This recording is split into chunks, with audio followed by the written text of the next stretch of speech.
자연은 때로 우리가 상상할 수 없는 방식으로 세상을 바꿔놓습니다. 오늘 스톨스픽이 들려드릴 이야기는 인류 역사상 가장 치명적인 자연재해 글에 숨겨진 이야기입니다. 단순히 몇 명이 죽었다는 숫자 이야기가 아니에요. 그 재앙이 세상을 어떻게 완전히 바꿔놓았는지 그 속에서 살아남은 사람들의 이야기입니다. 첫 번째 이야기, 서기 79년 8월 24일 이탈리아 남부의 작은 항구 도시 폼페이. 인구 2만 명의 이 도시는 로마 제국 시대 최고의 부촌이었습니다. 화려한 신전, 넓은 광장, 웅장한 원형극장, 도시 곳곳에 벽화와 조각상이 가득했어요. 와인과 올리브오일 생산으로 유명했고 활발한 항구 무역으로 부가 넘쳐났습니다. 폼페이 사람들은 자신들이 세상에서 가장 행복한 곳에 산다고 생각했어요. 그날도 평범한 일요일이었습니다. 시장은 북적였고 목욕탕엔 사람들이 가득했어요. 오후 1시경 갑자기 하늘에서 이상한 소리가 들렸습니다. 거대한 폭발음이었어요. 눈을 들어보니 도시 북쪽에 솟아있는 베수비오 산 꼭대기에서 거대한 버섯구름이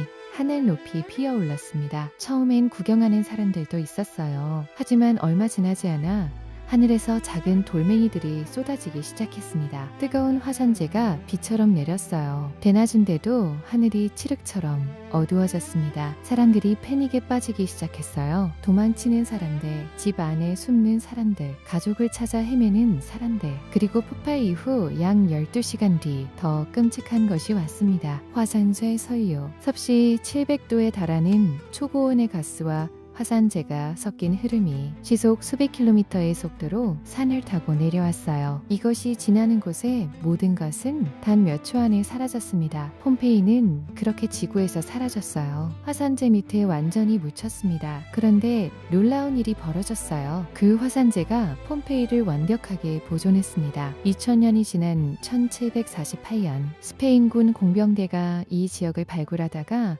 우연히 폼페이를 발견했어요. 그곳에는 2000년 전 그날 오후의 모습이 그대로 있었습니다. 식탁에 음식이 남아있는지 도둑이 돈주머니를 들고 도망치다 굳어버린 모습, 아이를 껴안고 웅크린 여성, 요람에서 잠들었던 아기, 그들이 얼마나 갑작스럽게 세상을 떠났는지를 고스란히 보여주는 장면들이 그대로 남아있었어요. 지금도 폼페이에 가면 그날 멈춰버린 2000년 전의 시간을 만날 수 있습니다. 두 번째 이야기, 1883년 8월 27일 새벽, 인도네시아 자바섬과 수마트라 섬 사이 순다 해역 작은 화산섬 크라카타우에서 인류 역사상 가장 큰 소리가 났습니다. 오전 10시 2분 세 번째이자 가장 큰 폭발이 일어났어요. 이 폭발 소리는 무려 4,800km 떨어진 인도양의 작은 섬까지 들렸습니다. 당시 인근 바다에 있던 영국 해군들은 이 소리를 듣고 어느 나라가 함포 사격 연습을 하는 줄 알았다고 해요. 나중에 화산 폭발 소리였다는 걸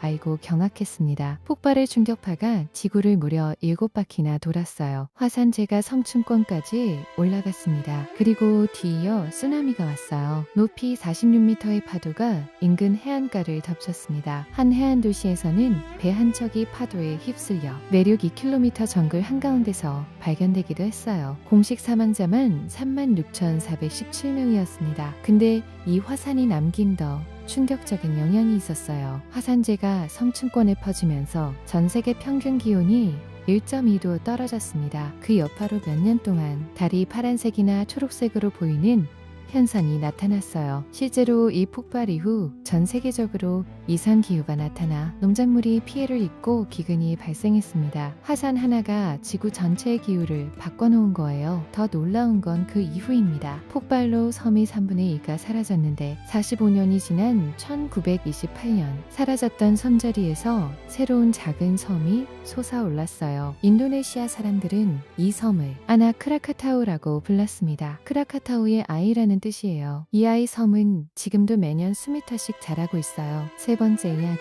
1976년 7월 28일 새벽 3시 42분 중국 허베이성의 작은 공업도시 당산, 인구 100만 명의 이 도시 사람들은 모두 잠들어 있었습니다. 그 순간 리히터 규모 7.8의 직하형 지진이 탄산을 강타했어요. 직하형 지진이란 도시 바로 밑에서 일어나는 지진을 말합니다. 탕산이라는 도시 자체가 판과 판 사이에 놓인 지역이었거든요. 집안에 생긴 공동으로 지표면이 내려앉는 형태의 지진이었어요. 결과는 충격적이었습니다. 도시가 글자 그대로 한순간에 가라앉았어요. 불과 23초. 그 짧은 시간 동안 탕산의 건물 90%가 무너졌습니다. 사람들은 잠에서 깨어날 틈도 없었어요. 대부분 잠을 자다가 무너진 건물에 깔렸습니다. 당시 중국 정부는 이 재해를 세상에 알리지 않으려 했어요. 문화혁명 중이었던 마오쩌둥 정부는 외국의 도움을 받는 것이 체제의 약함을 드러내는 것이라 생각했거든요. 그래서 국제사회의 구조 요청을 거절했습니다. 중국군 병력 10만 명이 투입됐어요. 그런데도 복구에만 10년이 걸렸습니다. 공식 사망자는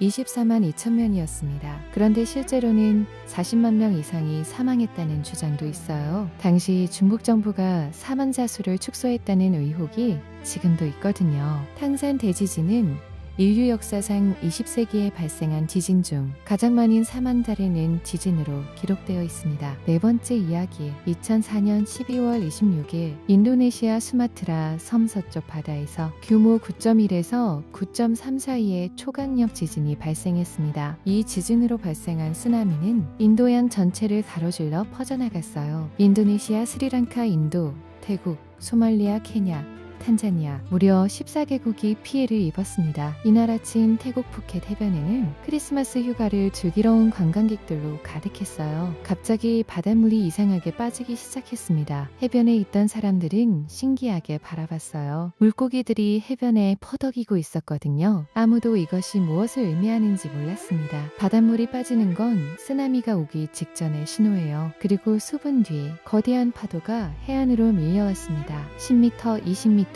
어떤 곳은 30m 높이의 파도가 해변에 있던 사람들은 도망칠 시간이 없었어요. 그날 하루 14개국에서 22만 7천 명이 사망했습니다. 역사상 가장 치명적인 쓰나미였어요. 근데 이 비극 속에서 놀라운 이야기가 있어요. 당시 스리랑카 야생동물 보호구역에서 이상한 일이 목격됐습니다. 쓰나미가 오기 몇 시간 전부터 코끼리, 표범, 사슴, 원숭이들이 무언가를 감지하듯 높은 곳으로 이동하기 시작했어요. 쓰나미가 이 지역을 덮쳤을 때 동물들은 이미 안전한 고지대에 있었습니다. 죽은 동물을 거의 찾을 수 없었어요. 동물들은 어떻게 알았을까요? 과학자들은 동물들이 사람이 감지하지 못하는 지진파나 초저주파를 느낄 수 있다고 합니다. 인간이 잃어버린 본능을 동물들은 아직 가지고 있는 거예요. 마지막 이야기, 2300여 년 전 아이슬란드 라키 화산이 폭발했습니다. 1783년의 일이에요. 이 화산 폭발은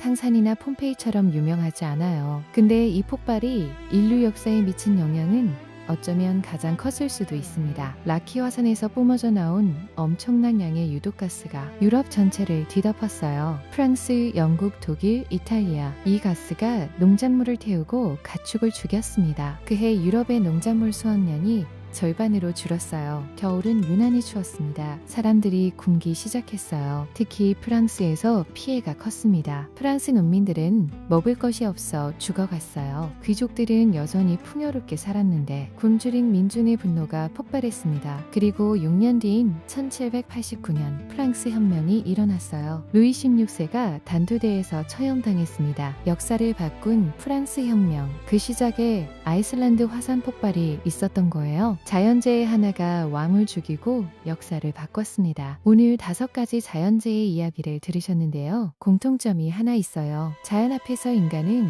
정말 작은 존재라는 겁니다. 하지만 동시에 폼페이의 화산재 속에서 아이를 껴안고 끝까지 놓지 않았던 부모처럼 탕산 지진 후 10만 명의 군인이 손으로 돌멩이를 치우며 생존자를 찾았던 것처럼 인도양 쓰나미 후 전 세계 수십 개국이 구호 손길을 내밀었던 것처럼 재난 앞에서 인간은 또 가장 인간다워지기도 합니다. 자연이 아무리 강해도 인간의 연대를 이기지는 못했어요. 스톨스픽이 앞으로도 들려드릴게요. 구독, 좋아요, 알림 설정 부탁드려요. 여러분의 생각도 궁금해요.